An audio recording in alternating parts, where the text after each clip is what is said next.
Hey, I brought something for you. My favorite food. Thank you so much. Is that Ace? Yes, my one and only idol. I wish I have the chance to see him. For you? A ticket for his concert? Thank you so much. You're the best friend I ever had. Of course, you don't have any friends aside from me, right? Miracle water? If you drink that one, your face will be ideal girl of someone you like. Really? But if you continue drinking it, there will be someone who will suffer. I don't care.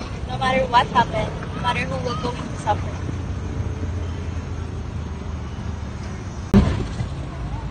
OMG! I'm so gorgeous!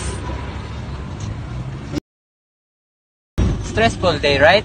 This dude, I never thought that all my fans will be wild as hell.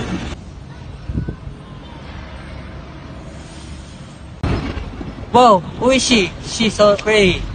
Yeah, right. I need to get her number. Hi! You're not a human, right? You look like a goddess.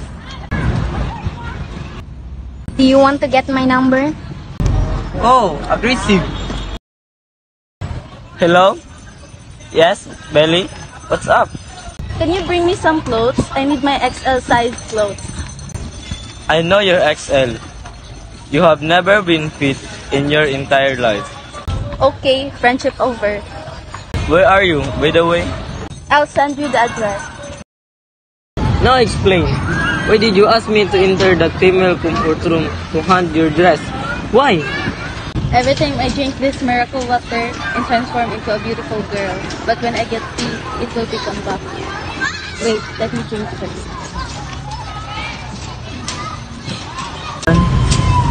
See?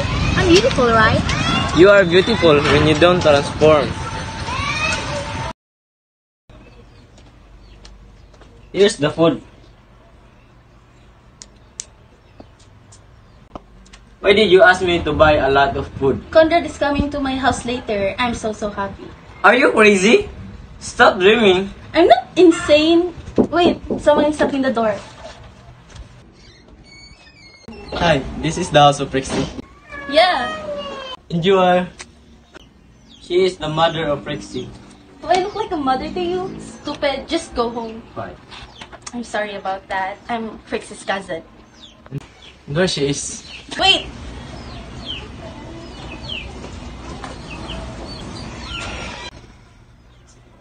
Hi! What took you so long? I'm just looking for the best dress. No need. Whatever you dress you wear, you are gorgeous, my baby. Ouch. Oh, so sorry. Can we just eat? Let's go outside. I don't like that food. Oh, okay. Can we just have a picnic instead?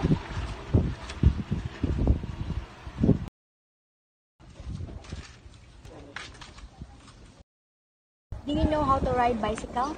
No, we have a private plane or car every time I want to go to summer. Oh, so rich. Do you like street foods? A bit, or maybe I just used to eat our chef's continental food. By the way, do you like me? Yes, of course, you're so pretty.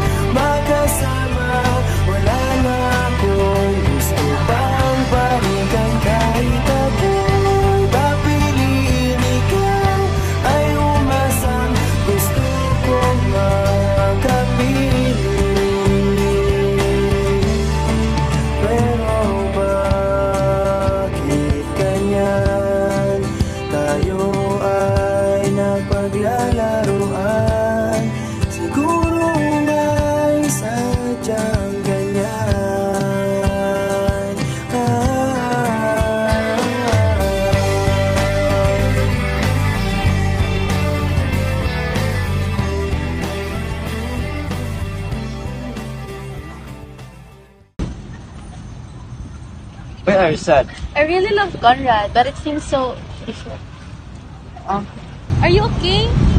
Where am I? You look so stupid. Stop joking. Really? Jeremiah, wake up. Jeremiah.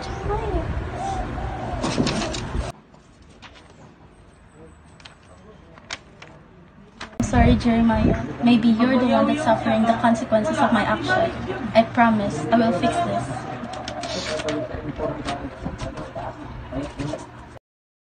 Let's hang up tonight. Yes, sure. Let's get some girls.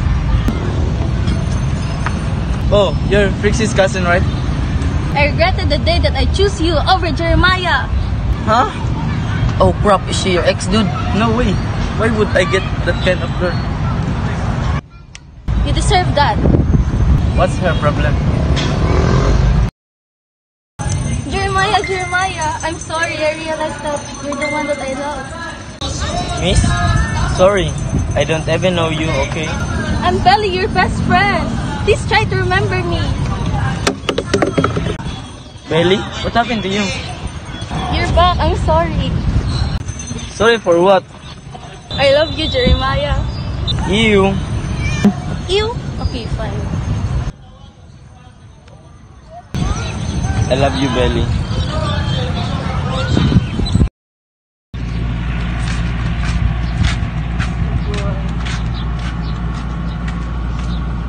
Excuse me. Trixie? You're blocking our way. Are you going to France with me? Pardon, I am Charmaine Smith, the owner of this airport and that airplane. Now, if you don't have any transaction here, just stay away from our sign.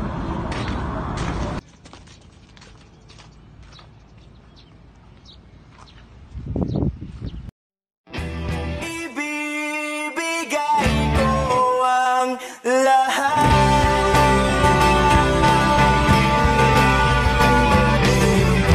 Pati na rin ang iyong pangalan.